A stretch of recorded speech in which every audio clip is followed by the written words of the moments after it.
Beth Adams. I'm an independent demonstrator with Stampin' Up, and I just love this Rose Wonder set. It is a Rose Wonder stamp set as well as the Rose Garden thinlits, and they can come as a bundle and you can save 15%. There are lots of ways you can use these together. This card really just used thinlits, cutting out the outline and also cutting out the colors and layered those behind. This one used a designer series paper, same technique. This card I actually cut out the Mint Macaron and the Watermelon Wonder and used them as puzzle pieces to fill in the color. This one did the same thing with different colors. I used Mint Macaron and Watermelon Wonder. I also used Cherry Cobbler and Rose Red, Wisteria Wonder, along with Garden Green and Wild Wasabi. This one used the frame and I sponged the colors in. This one I used the frame and cut out the leaves separately and glued those behind. This one used just the frame and I sponged the colors. And this one used a monochrome using just the frame not colored. So these were all primarily using the framelit. This one is using two techniques though. I'm going to use the framelits and the stamps. I'm using Tip Top Taupe for the card base. This is 5.5 by 8.5, scored at 4 1/4. Fits our standard size envelope. This is Very Vanilla cardstock.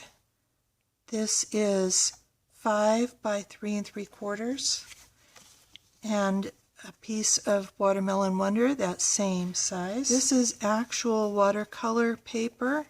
This is 4 3/4 by 3 1/2, and then I'm using Mint Macaron.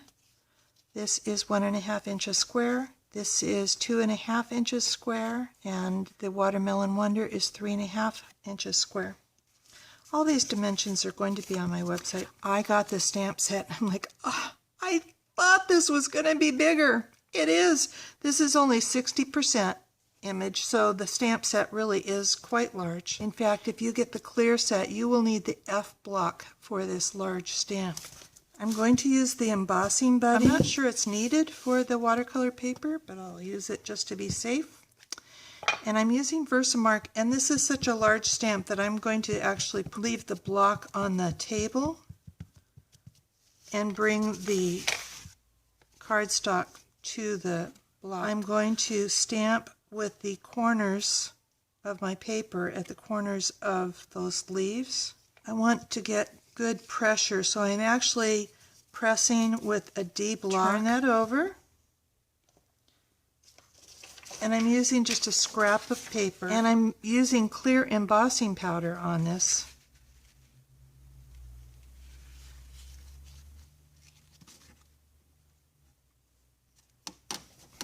This little tub will last you a very, very long time. I'm using the Aqua Painter to make being an artist easy.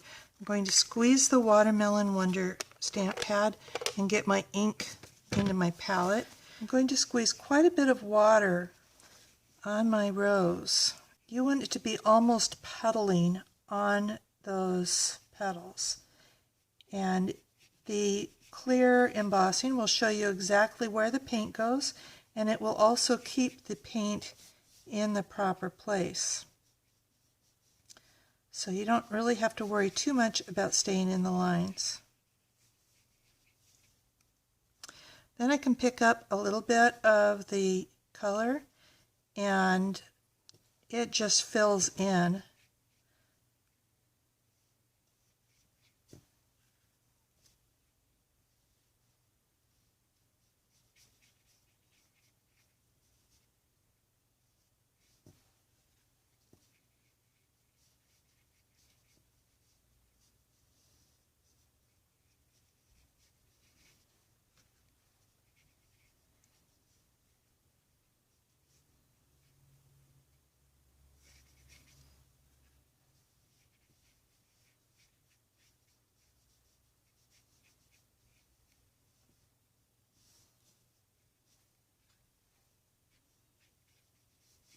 Take the ink off by just brushing on paper towel or scratch paper, and brush until it's clean, until it comes out clear. Before you do the green, you do want to dry this. So you can set this aside to dry, or if you're impatient like I am, you can actually use the heat tool to dry.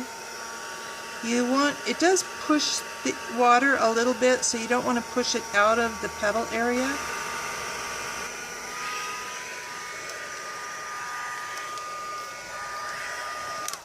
Then we're going to repeat with the mint macaron. So squeeze the water on both leaves. Squeeze the mint macaron.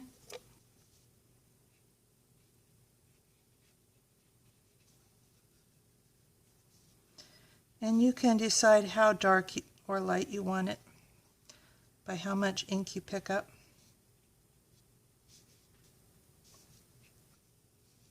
A lot depends also on how much water you have sitting on your leaf. I think I'll let this one sit aside to dry. When the watercolor paper is really wet, it will curl, but it will flatten out as it dries. Next, I'm going to cut out my framework, and I am using my precision plate and the magnetic plate. Do be careful of pinching your fingers. I'm using the very largest framelit, but you can see it's got other pieces here. You can save your precision plate from being cut up by placing the framelit's cutting side up, and I'm placing my Watermelon Wonder over the flower and my cut up plate on top. And I'll run this through the Big Shot. I'm going to run it through a couple of times to be sure and get all the pieces cut out. And these are the pieces that you would use if you were using them as puzzle pieces. You might need the brush to remove it, but I found that this one really, I haven't needed to use that. They pop right out. And in this case, I'm using actually the framework for the rose. Now repeat for the leaves.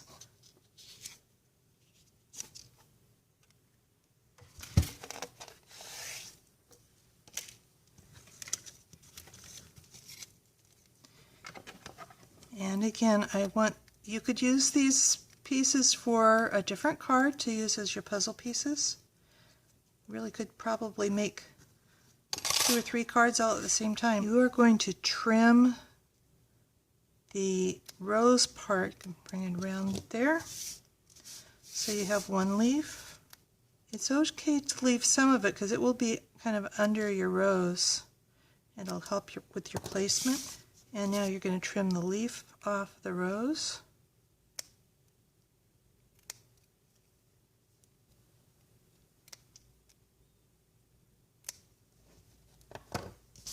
My watercolor paper is dry now, so I'm going to stamp the greeting, Happy Birthday. I'm using Tip Top Taupe. It will be a tight fit.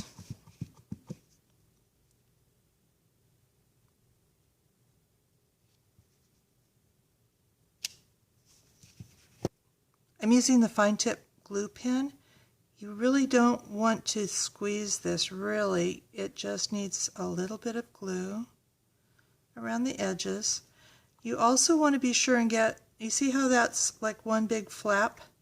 You want to be sure and get that piece with plenty of glue around the edge.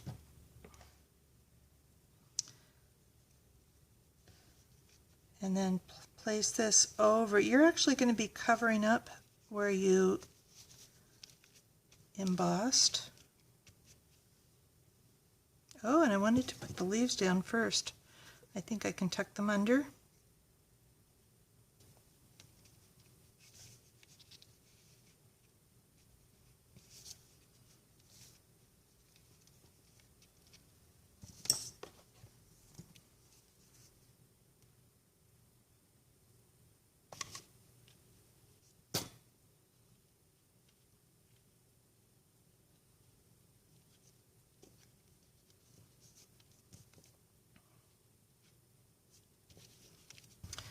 Now I just want to punch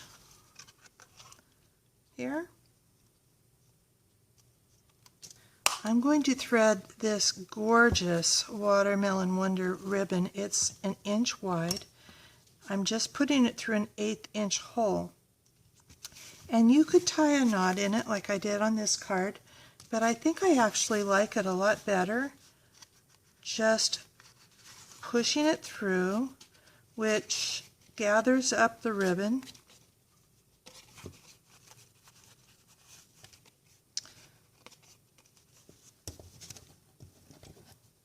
And trimming it off. If you trim it off at an angle, you'll be all ready for the next card. And then putting adhesive on the back.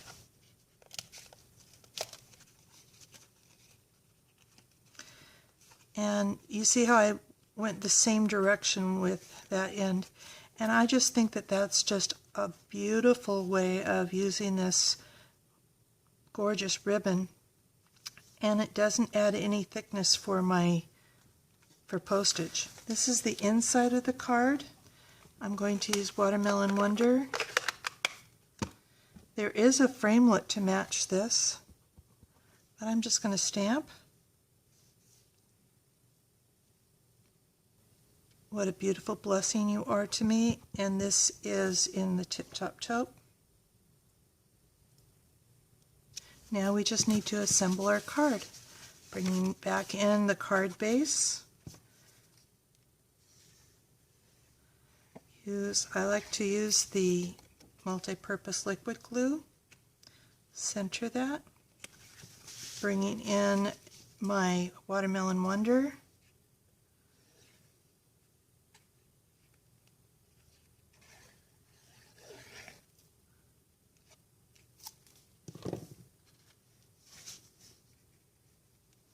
Center that.